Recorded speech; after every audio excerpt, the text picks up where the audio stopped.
ಮಂಡ್ಯದಲ್ಲಿ ವಿವಾಹಿತ ಪ್ರೇಯಸಿಯ ಹತ್ಯೆ ಪ್ರಕರಣಕ್ಕೆ ಟ್ವಿಸ್ಟ್ ಸಿಕ್ಕಿದೆ. ಫೇಸ್ಬುಕ್ನಲ್ಲಿ ಸ್ನೇಹ, ನಂತರ ಲವ್, 4 ದಿನದಲ್ಲೇ ಡೇಟಿಂಗ್, ಲೈಂಗಿಕ ಕ್ರಿಯೆಗೆ ಪೀಡಿಸಿದ್ದಕ್ಕೆ ಹತ್ಯೆಗೈದಿದ್ದೇನೆ ಅಂತ ಪ್ರಿಯಕರ ಹೇಳಿರೋದು. ಫೇಸ್ಬುಕ್ನಲ್ಲಿ ಪ್ರೀತಮ್ಗೆ ರಿಕ್ವೆಸ್ಟ್ ಕಳಿಸಿದ್ಲು ಪ್ರೀತಿ. ಗುರುವಾರ ಫ್ರೆಂಡ್ ರಿಕ್ವೆಸ್ಟ್ ಅನ್ನ ಆಕ್ಸೆಪ್ಟ್ ಮಾಡಿಕೊಂಡಿದ್ದ ಪ್ರಿಯಕರ ಪ್ರೀತಮ್. ಶುಕ್ರವಾರ ಇಬ್ಬರ ನಡುವೆ ಚಾಟಿಂಗ್ ಆಗಿದೆ. ಶನಿವಾರವೇ ನಂಬರ್ ಎಕ್ಸ್ಚೇಂಜ್ ಆಗಿದೆ. ಭಾನುವಾರ ಡೇಟಿಂಗ್ಗೆ ಹೋಗೋದಕ್ಕೆ ಪ್ರೀತಮ್ ಮತ್ತು ಪ್ರೀತಿ ಪ್ಲಾನ್ ಮಾಡಿದ್ದಾರೆ. ವಿಚಾರಣೆಯ ವೇಳೆ ಪ್ರೀತಮ್ ಘಟನೆಗೆ ಸಂಬಂಧಪಟ್ಟಂತೆ ಒಂದಷ್ಟು ಶಾಕಿಂಗ್ ಸುದ್ದಿಗಳನ್ನು ಹೊರಹಾಕಿದ್ದಾನೆ. ಹೇಗಾಯಿತು ಮರ್ಡರ್, ಯಾಕೆ ಮರ್ಡರ್ ಮಾಡಿದೆ, ತಮ್ಮಿಬ್ಬರ ಸ್ನೇಹ ಬೆಳೆದಿದ್ದು ಹೇಗೆ, ಇದೆಲ್ಲದರ ಬಗ್ಗೆಯೂ ಕೂಡ ಪ್ರೀತಮ್ ವಿಚಾರಣೆಯ ಸಂದರ್ಭದಲ್ಲಿ ಮಾಹಿತಿಯನ್ನು ಕೊಟ್ಟಿರುವುದು. ಆರಂಭದಲ್ಲಿ ಮಹಿಳೆಯ ಶವ ಸಿಕ್ಕಾಗ ಇದರ ಹಿನ್ನೆಲೆ ಯಾರಿಗೂ ಕೂಡ ಗೊತ್ತಿರಲಿಲ್ಲ ಏನಾಯಿತು ಅಂತ ಹೇಳಿ. ಇದೀಗ ಒಂದೊಂದೇ ವಿಚಾರಗಳು ಬೆಳಕಿಗೆ ಬರ್ತಾ ಇದೆ. ಟ್ವಿಸ್ಟ್ ಮೇಲೆ ಟ್ವಿಸ್ಟನ್ನು ಪಡ್ಕೊಳ್ತಾ ಇದೆ ಈ ಪ್ರಕರಣ. ಫ್ರೆಂಡ್ ರಿಕ್ವೆಸ್ಟ್ ಹೋಗುತ್ತೆ ಪ್ರೀತಿ ಕಡೆಯಿಂದ, ಈತ ಆಕ್ಸೆಪ್ಟ್ ಮಾಡ್ತಾನೆ, ನಂಬರ್ ಎಕ್ಸ್ಚೇಂಜ್ ಆಗುತ್ತೆ, ಇಬ್ಬರು ಕೂಡ ಡೇಟಿಂಗ್ ಹೋಗೋದಕ್ಕೆ ಪ್ಲಾನ್ ಮಾಡ್ತಾರೆ.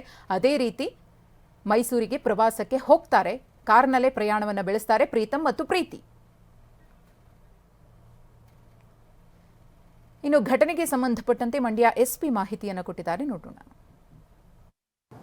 ಪುನೀತ್ ಅಂತೇಳಿ ಅದೇ ಕರೋಟಿ ಗ್ರಾಮದವನು, ಕೇರ್ಪೇಟೆ ತಾಲೂಕು. ಆತ ಕಳೆದ ಒಂದು ವಾರದಿಂದ ಒಂದು ಫೇಸ್ಬುಕ್ನಲ್ಲಿ ಇವರಿಬ್ಬರ ಜೊತೆ ಒಂದು ಪರಿಚಯ ಆಗಿರ್ತದೆ. ಆ ಪರಿಚಯ ಆದಮೇಲೆ ಸುಮಾರು ಸಮಯಗಳ ಕಾಲ ಇವರು ಫೋನ್ನಲ್ಲಿ ಮಾತಾಡಿಕೊಂಡಿರ್ತಾರೆ. ಸಾಕಷ್ಟು ಸಲುಗೆಯಿಂದ ಮಾತಾಡಿ ಲೈಂಗಿಕ ಸಂಪರ್ಕದ ಬಗ್ಗೆ ಇರ್ಬೋದು, ಹಲವಾರು ವಿಷಯಗಳನ್ನು ಮಾತಾಡಿರ್ತಾರೆ.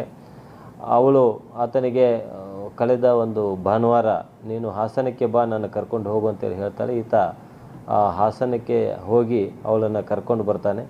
ಕರ್ಕೊಂಡು ಬಂದು ಇಲ್ಲಿ KRSನ ಒಂದು ಲಾಡ್ಜ್ನಲ್ಲಿ ಸ್ವಲ್ಪ ಹೊತ್ತು ಇದ್ದು, ಅದಾದ ನಂತರ ಮತ್ತೆ ಅವಳನ್ನು ಬಿಡಲಿಕ್ಕೆ ಅಂತೇಳಿ ವಾಪಸ್ ಕರ್ಕೊಂಡು ಹೋಗ್ತಾ ಇರ್ತಾನೆ. ಅಲ್ಲಿ ಕೇರ್ಪೇಟೆ ತಾಲೂಕಿನ ಒಂದು ಕತ್ರಘಟ್ಟ ಗ್ರಾಮದ ಬಳಿ ಇವರಿಬ್ಬರ ನಡುವೆ ಸ್ವಲ್ಪ ರೊಮ್ಯಾನ್ಸ್ ಮಾಡಬೇಕು ಮತ್ತು ನಾವಿಬ್ಬರು ಪ್ರೈವೇಸಿ ಸಮಯನ ಕಳಿಬೇಕಂತೇಳಿ ಆಕೆ ಒತ್ತಾಯ ಮಾಡ್ತಾಳೆ. ಆ ಒಂದು ಸಂದರ್ಭದಲ್ಲಿ ಆತ ಅದಕ್ಕೆ ಒಪ್ಪದೇ ಇದ್ದಾಗ ಅಲ್ಲಿ ಎಲ್ಲ ಜನ ಇದ್ದಾರೆ, ಸಾರ್ವಜನಿಕರು ಎಲ್ಲ ನೋಡ್ತಾರೆ ಅಂತೇಳಿ ಆತ ಒಪ್ಪಲಿಲ್ಲ. ಆ ಒಂದು ಸಂದರ್ಭದಲ್ಲಿ ಇಬ್ಬರ ಮಧ್ಯೆ ಜಗಳ ಆಗಿ ಆಕೆಗೆ ಕಪಾಳಿಗೆ ಹೊಡಿತಾನೆ.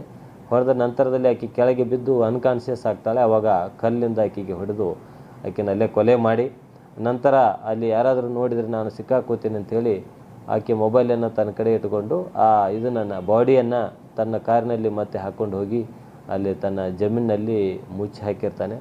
ಹೀಗೆ ಒಂದು ಕೊಲೆ ಪ್ರಕರಣ ಮತ್ತು ಸಾಕ್ಷ್ಯ ನಾಶ ಯತ್ನದಡಿಯಲ್ಲಿ ನಾವು ಈಗಾಗಲೇ ಪ್ರಕರಣವನ್ನು ದಾಖಲು ಮಾಡಿಕೊಂಡು ಆರೋಪಿತನನ್ನು ಈಗಾಗಲೇ ವಶಕ್ಕೆ ಪಡ್ಕೊಂಡು ಹೆಚ್ಚಿನ ತನಿಖೆಯನ್ನು ಮಾಡ್ತಾಯಿದ್ವಿ. ಪುನೀತ್ ಅಂಥೇಳಿ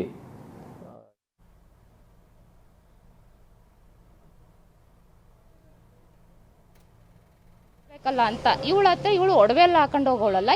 ಇವಳು ಚೆನ್ನಾಗಿದ್ಲು, ಒಡವೆ ಎಲ್ಲ ಚೆನ್ನಾಗಿ ಹಾಕೊಳ್ಳೋಳಲ್ಲ. ಅವಳಿಗೆ ಹೊಟ್ಟೆ ಕಿಚ್ಚು, ಸಖತ್ ಹೊಟ್ಟೆ ಕಿಚ್ಚಿತ್ತು. ನಾನು ಹೇಳಿದ್ದೆ, ಸ್ವಲ್ಪ ದಿವಸದಿಂದ ಹೇಳಿದ್ದೆ ಅವಳ ಜೊತೆ ಜಾಸ್ತಿ ಒಡ್ಡಾಡ್ಬೇಡ ಅಂತವ. ಆ ಥರ ಏನಿಲ್ಲ ಬಿಡು, ಫ್ರೆಂಡ್ ಅಲ್ವಾ ಅಂತ ಅವಳು ಅಂದ್ಕೊಂಡು ಒಡ್ಡಾಡ್ತಾ ಇದ್ಲು. ಯಾರೇ ಆದರೂ ಫ್ರೆಂಡ್ ಏನೂ ಮಾಡಲ್ಲ ಅಂತ ನಾವು ಅದೇ ಥರ ಅಂದ್ಕೊಂಡಿದ್ದು. ಅವಳು ಈ ಥರ ನಮ್ಗೆ ಈ ಥರ ಮೋಸ ಮಾಡ್ತಾಳೆ ಅಂತ ಗೊತ್ತಿರ್ತಿಲ್ಲ ಸರ್. ಸುಮಿತ್ರಾ ಅಂತ ನಮ್ಮ ಅಕ್ಕಗೆ ಅವಳು 3 ವರ್ಷ ಫ್ರೆಂಡು. ಅವರು ಗಾರ್ಮೆಂಟ್ಸಿಗೆ ಹೋಗೋರು, ಗೋಕುಲ್ದಾಸಿಗೆ ಹೋಗೋರು. ಅವಳು ನನಗೂ ಗೊತ್ತಿತ್ತು.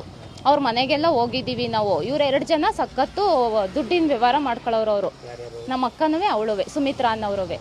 ಅವಳಿಗೆ 3 ಲಕ್ಷ ದುಡ್ಡು ಕೊಟ್ಟಿದ್ದಾಳಂತೆ. ಅದು ನನಗೂ ಹೇಳಿದ್ದಾಳೆ, 3 ಲಕ್ಷ ದುಡ್ಡು ಕೊಟ್ಟಿದ್ದೀನಿ ಅಂತ. ಇವತ್ತೇ ಮೊನ್ನೆ ಏನು ಮಾಡವಳೆ, ಯಾರಿಗೂ ಹೇಳ್ಬೇಡ, ನಿಮ್ಮ ಮನೇಲಿ ಯಾರಿಗೂ ಹೇಳ್ಬೇಡ, ದುಡ್ಡು ಕೊಡ್ತೀನಿ ಬಾ, ಇವಳು ಮನೆ ಕಟ್ತೀನಿ ಅಂತ ಹೇಳ್ತಿದ್ಲು. ದುಡ್ಡು ಕೊಡ್ತೀನಿ ಬಾ ಅಂತ ಕರೆಸ್ಕೊಂಡವಳೆ. ಹೇಳಿ ನನಗೆ ಗೊತ್ತಿಲ್ಲ, ಮೈಸೂರು ಗೊತ್ತಿಲ್ಲ, ನನ್ನ ತಂಗಿ ಕರಿತೀನಿ ಅಂತ ಹೇಳವಳೆ. ನಾನು ಬಿಟ್ಟು ಎಲ್ಲೂ ಹೋಗಲ್ಲ ಅವಳು. ಆಮೇಲೆ ನಿನ್ನ ತಂಗಿ ಬರಬೇಡ, ನೀನು ಒಬ್ಬಳೇ ಬಾ ಅಂತ ಹೇಳಿರೋದು, ನಾನು ಕಾರ್ ಕಳಿಸ್ತೀನಿ ಅಂತ. ಅವಳಿಗೆ ಡೌಟ್ ಬಂದು ನಾನು ಕಾರಲ್ಲಿ ಬರಲ್ಲ ಅಂದವಳೆ. ಇಲ್ಲ ನನ್ನ ತಮ್ಮ ಅಂತ ಹೇಳ್ಬಿಟ್ಟು ಕರೆಸ್ಕೊಂಡಿರೋದು. ಅಲ್ಲಿಗೆ ಹೋದ್ಮೇಲೆ ಅವ್ರ ಮನೆಗೆಲ್ಲ ಹೋಗಿ ಊಟ ಎಲ್ಲ ಮಾಡ್ಕೊಬಿಟ್ಟು ಬಂದವ್ರೆ. ಅಲ್ಲಿ ಸ್ವಲ್ಪ ಜಗಳ ಐತೆ ಅನಿಸುತ್ತೆ. ಅವಾಗ ಏನು ಮಾಡೋಳು, ಅವಳು ಬೇರೆ ಅವನಿಗೆ ಹೇಳ್ಕೊಟ್ಟಿರೋದು, ಅವಳನ್ನ ಮನೆಗೆ ಕಳಿಸ್ಬೇಡ, ಕರ್ಕೊಂಡೋಗಿ ಅವಳನ್ನ ಒಡವೆ ಎಲ್ಲ ಕಿತ್ಕೊಬಿಟ್ಟು ಸಾಕು ಮನೆಗಂತೂ ಕಳಿಸ್ಬೇಡ ಅಂತ ಹೇಳೋಳು. ಅವನು ಒಪ್ಕೊಂಡವನಂತೆ ಸರ್. ಈ ಥರ ಎಲ್ಲ ಮಾಡೋರೆ, ಅವಳು ಹೇಳಿದ್ಕೋಸ್ಕರ ನಾನು ಈ ಥರ ಮಾಡಿರೋದು ಅಂತ ಅವರು ಒಪ್ಕೊಂಡವರಂತೆ. ಈಗ ಅವ್ರು ನಮಗೆ ದುಡ್ಡು ಕೊಡಬೇಕು ಸರ್. ಅವಳಿಂದನೇ ನಮ್ಮ ಅಕ್ಕನ ಲೈಫ್ ಹಾಳಾಗಿರೋದು. ನಮ್ಮ ಅಕ್ಕಗೆ 2 ಜನ ಮಕ್ಕಳು ಸರ್. ನನ್ನ ಮಕ್ಕಳು ಎಷ್ಟು ಕಣ್ಣೀರಲ್ಲಿ ಕೈ ತೊಳಿತಾ ಇದ್ದಾವೆ ಗೊತ್ತಾ ಸರ್, ನಮ್ಗೆ ಎಷ್ಟು ದುಃಖ ಐತೆ ಗೊತ್ತಾ ಸರ್. 3 ದಿವಸದಿಂದ ಯಾರು ಇಲ್ದಂಗೆ ಬಿದ್ದೇವಳೆ ಸರ್. ಅಲ್ಲಿ ಎಷ್ಟು ಟಾರ್ಚರ್ ಕೊಟ್ಟವ್ರಂತೆ ಸರ್. ಇಲ್ಲೆಲ್ಲ ಫುಲ್ಲೆಲ್ಲ ಮಾರ್ಕು ಪಿನ್ನದಲ್ಲೆಲ್ಲ ಚುಚ್ಚವ್ರಂತೆ ಅವಳಿಗೆ, ತಲೆಗೆಲ್ಲ ಹೊಡೆದು ವೇಲಾಕಿ ಕತ್ತೆಲ್ಲ ಇಸ್ಕಿ.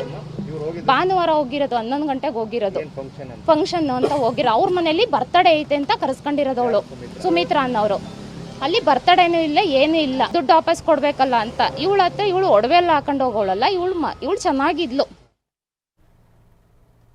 ಒಂದು ಕಡೆ ಯಾವ ರೀತಿಯ ಟ್ವಿಸ್ಟ್ ಸಿಗ್ತಾ ಇದೆ ಈ ಪ್ರಕರಣಕ್ಕೆ ಅನ್ನೋದನ್ನ ನೋಡ್ತಾ ಇದ್ದೀವಿ. ಆ ಪ್ರೀತಿ ಕೊಂದಂತಹ ಪುನೀತ್ ಹೇಳ್ತಾ ಇರೋದು ಒಂದು ಕತೆ. ಪೊಲೀಸರು ಕೂಡ ಮಾಹಿತಿಯನ್ನ ಕೊಟ್ಟಿದ್ದಾರೆ. ಆಕೆ ಹೆಚ್ಚಾಗಿ ಏನಕ್ಕೆ ಆಸೆ ಪಟ್ಲು ಅದನ್ನ ಈಡೇರಿಸಲಿಲ್ಲ ಅಂತ ಹೇಳಿ ಪುನೀತ್ ಆಕೆಯನ್ನ ಹತ್ಯೆ ಮಾಡಿದ್ದಾನೆ ಅಂತ ಹೇಳಿ. ಮತ್ತೊಂದು ಕಡೆ ಅವರ ಅಕ್ಕ ಸೌಮ್ಯ ಹೇಳ್ತಾ ಇರೋದು ಸಾಲದ ಹಣವನ್ನು ವಾಪಸ್ ಕೇಳಿದ್ದಕ್ಕೆ ಸುಮಿತ್ರಾ ಎಂಬಾಕೆಯಿಂದ ಈ ರೀತಿಯ ಕೃತ್ಯ ನಡೆದಿದೆ, ತನ್ನ ಅಕ್ಕನ ಹತ್ಯೆ ಆಗಿದೆ ಅಂತ ಹೇಳಿ ಆರೋಪಿಸ್ತಿದ್ದಾಳೆ.